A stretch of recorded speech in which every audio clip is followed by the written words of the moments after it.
O episódio de hoje é um conteúdo patrocinado pelo Telecine direto pela internet.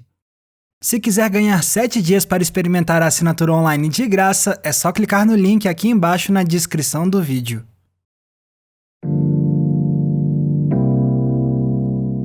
Atenção!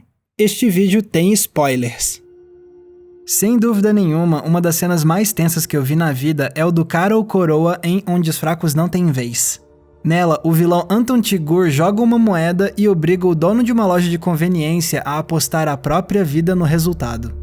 Assim, os irmãos Coen esticam o momento de forma extenuante, nos deixando numa tensão enorme e na torcida para que o velho inocente não morra. E depois de alguns minutos temos a resolução da cena. O senhorzinho continua vivo. Até aí, beleza. Mas o estranho foi quando eu vi o filme pela segunda vez alguns anos depois. Porque eu lembrava que o velho não morria. Mas ainda assim eu fiquei muito tenso de novo com a cena. E você provavelmente já passou por isso também várias vezes. Você revê um filme e ainda sente o suspense, mesmo que você já saiba o que vai acontecer. Mas já parou pra pensar como esse é um fenômeno esquisito? Em teoria, não deveríamos ficar tensos com algo que a gente já sabe como termina, não é? Pois bem, existe um nome para essa questão: o paradoxo do suspense. E sabendo como esse tema é fascinante, eu fiz uma parceria com o pessoal do Telecine para te mostrar como podemos ver o paradoxo do suspense em vários filmes disponíveis no catálogo deles. Afinal, agora você pode acessar e assinar o Telecine diretamente pela internet para conferir centenas de filmes quando você quiser. E o que não falta nesse catálogo são obras de todas as épocas com excelentes cenas de suspense. Então hoje vamos usar esses filmes disponíveis no Telecine para a gente entender melhor o que é o tal paradoxo do suspense.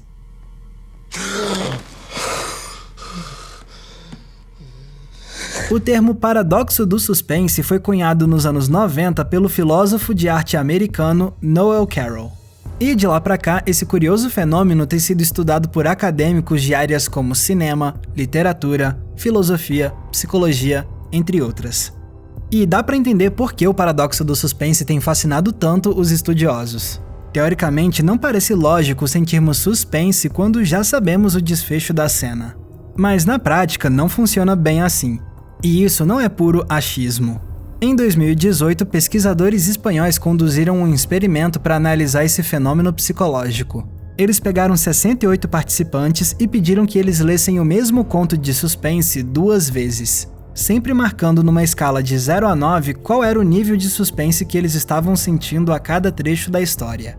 E os resultados mostraram que os participantes relataram sentir níveis mais altos de suspense quando leram a história pela segunda vez, mesmo que eles já soubessem como ela terminava.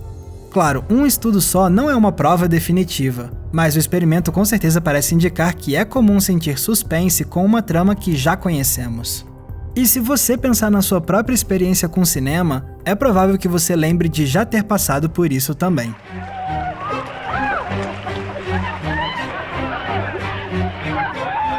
Então beleza, mas aí vem a grande pergunta: por que raios isso acontece? Como solucionar o paradoxo do suspense? Bom, existem diversas teorias. O próprio Noel Carroll propôs uma resposta.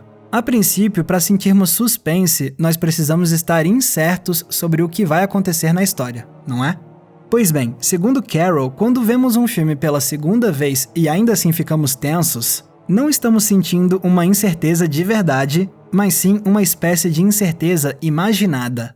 Ou seja, nós entraríamos em um estado mental em que nos permitimos imaginar que não sabemos o que vai acontecer. E pro Carroll, apenas imaginar essa incerteza é suficiente para que fiquemos num estado de suspense outra vez. E me parece que a teoria de Carroll, ao menos em parte, faz sentido. Eu de fato sinto que quando revisitei certos filmes, eu me portei mentalmente como alguém que não sabia o que ia acontecer. Não que eu estivesse fazendo isso de forma racional ou planejada. É como se a imersão na história acabasse me levando a suspender momentaneamente o conhecimento que eu tinha sobre a trama, mesmo que na hora eu não percebesse que estava fazendo isso.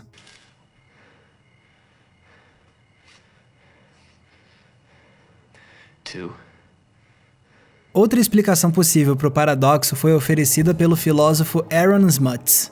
Segundo ele, a sensação de suspense na verdade surge de uma frustração nossa por não podermos controlar a cena que estamos vendo.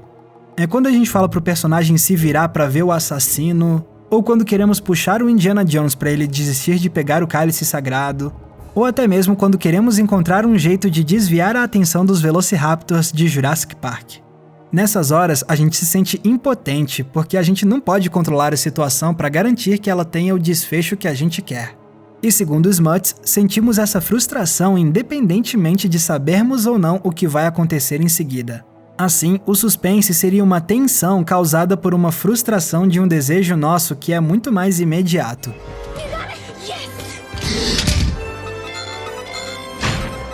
E também é importante falar de uma terceira teoria que tenta resolver o paradoxo do suspense. A do filósofo Robert Yanal, que criou a teoria do erro de identificação emocional. Segundo o filósofo, quando ficamos tensos com cenas que já vimos antes, não estamos sentindo suspense de verdade, mas sim outros tipos de emoção e confundindo elas com suspense. Nós estaríamos interpretando erroneamente nossos próprios sentimentos. Isso porque, para o Yanal, não tem como sentirmos suspense de verdade sem a incerteza, sem aquela dúvida sobre qual vai ser o desfecho da cena. E se essa incerteza não existe com cenas que já conhecemos, então o que sentimos não poderia ser suspense. Ele precisaria ser outro sentimento, como a antecipação. Mas dessa teoria eu já discordo mais. Porque, ao contrário de Yanal, eu não acho que a incerteza é obrigatória para sentirmos suspense. Claro, quando vemos um filme pela primeira vez, o suspense que sentimos acontece sim, em grande parte, porque não sabemos qual vai ser o desfecho. Mas eu também considero como suspense de verdade o que sentimos quando revemos o filme depois. Até porque quando o Yanal fala que estamos confundindo suspense com antecipação, ele deixa claro que ele considera suspense e antecipação como duas coisas diferentes. E é aí que tá. Para mim, suspense e antecipação não são fenômenos separados. Pelo contrário, a antecipação é um componente do suspense, que pode ou não interagir com a incerteza. Afinal, toda vez que sentimos suspense é porque estamos sofrendo com a antecipação de alguma forma. Se é a primeira vez que estamos vendo o filme, a antecipação vem porque queremos saber logo qual vai ser o desfecho da cena. E se estamos revendo o filme, também sentimos antecipação.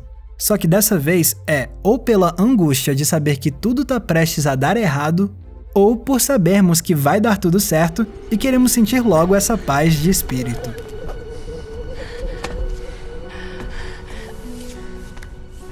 O que significa que, para mim, o elemento indispensável para sentirmos suspense não é a incerteza, mas sim a antecipação.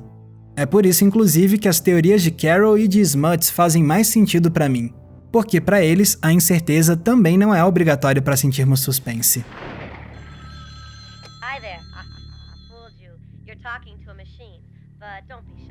Tendo avaliado todas essas teorias diferentes, eu preciso confessar que tem uma coisa que me parece faltar no debate sobre o paradoxo do suspense, pelo menos quando estamos falando especificamente de cinema. É que essas discussões parecem levar em conta somente a nossa relação com a trama dos filmes. Mas um filme não se resume somente ao seu roteiro. Existem também todos os outros aspectos da linguagem cinematográfica. E eu acredito que eles não podem ficar de fora dessa discussão.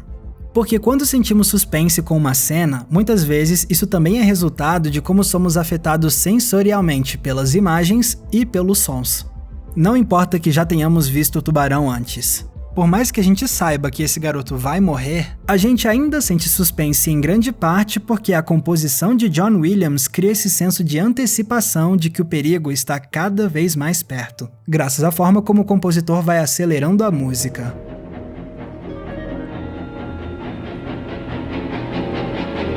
Sem contar que em muitas cenas de suspense é comum a música usar acordes angustiantes que criam um estado de tensão no espectador. Inconscientemente, sentimos um desconforto sonoro e isso cria uma antecipação que nos faz querer voltar para a estabilidade de acordes menos tensos.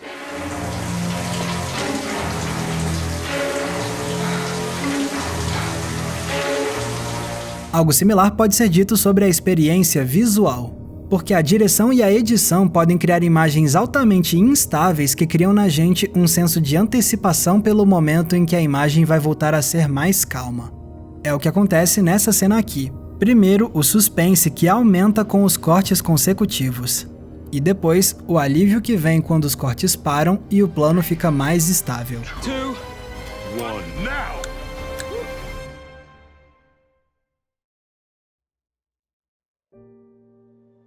Então essas são algumas das possíveis explicações que podem nos ajudar a entender esse curioso paradoxo do suspense. Mas vale lembrar que essas são apenas propostas e não respostas absolutas. Ainda não existe um consenso definitivo sobre essa questão, e é por isso que o paradoxo do suspense continua sendo tão debatido e estudado. O fato é que gostamos de sentir uma e outra vez aquele frio na barriga, mesmo que a gente já saiba como a história termina. Muito da graça de revisitar nossas cenas favoritas de suspense é justamente sentir de novo essa tensão. E enquanto isso for divertido, vamos continuar revendo e revendo aqueles filmes que sempre nos fazem prender a respiração. E falando nisso, caso você queira fazer uma maratona de filmes que te fazem prender a respiração, você precisa conferir o acervo do Telecine direto pela internet. Até porque agora você pode acessar e assinar o Telecine online. E o que não falta por lá são ótimos filmes, o que você já deve ter percebido, já que todos os longas que eu mostrei no vídeo de hoje estão disponíveis no catálogo do Telecine para você assistir quando quiser. Se você se interessou, você pode usar o link que está aqui embaixo na descrição e ganhar 7 dias para você experimentar o Telecine direto pela internet de graça. Vai lá porque tá cheio de filme bom te esperando. Lembrando também que se vocês quiserem me acompanhar nas redes sociais, é só me procurar usando os nomes que estão aparecendo aqui embaixo. E não se esqueçam, é claro, de curtir esse vídeo e se inscrever aqui no Entre Planos para não perder nenhum dos nossos episódios. Mais uma vez, muito obrigado pela audiência, um abraço e até a próxima sessão.